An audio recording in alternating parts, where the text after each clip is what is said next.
Today we'll be talking Mekhi Wingo, the defensive lineman from LSU. 6'1", 295. A decent athlete, 7.98 relative athletic score. PFF had a 77.6 grade on him. This is one of these defensive players who, what you see is what you get. I don't think there's a whole lot more that Mekhi Wingo can achieve. I don't think the ceiling is really there, but I also think that he has a really high floor. What does he do well? I think he's really consistent. It stood out to me that he has 0 penalties in the last 2 seasons. Maybe that's not so rare for a defensive lineman. That'd be more impressive as a tackle, for example. But still, he has great burst and he has really violent hands. Now, weaknesses, he's never going to be an elite pass rusher.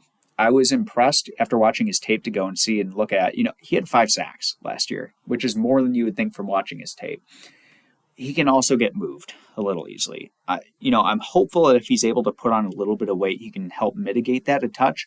But overall, I don't think he's going to be super stout in the run defense just due to that fact. Rodgers taken down yet again. That is Jordan Travis with a 2nd and 8. They show A-gap pressure, picked up for the moment as they run into it with Trey Benson trying to score. And a turnover on downs. He gets a handoff off too.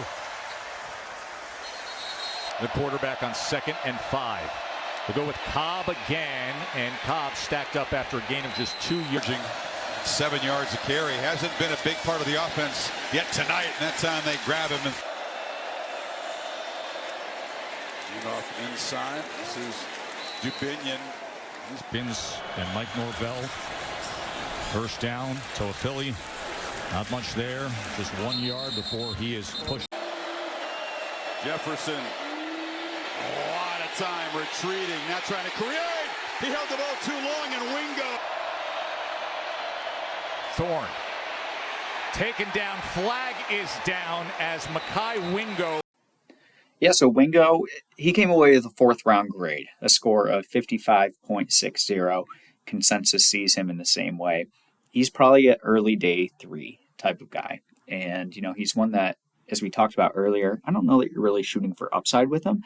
I think when you draft Mekhi Wingo, you're getting a pretty solid defensive lineman that's going to be able to help you probably right off the rip and just be a nice rotational piece for a few years. So Mekhi Wingo, watch for him on day 3. Who knows? Maybe he slips into day 2.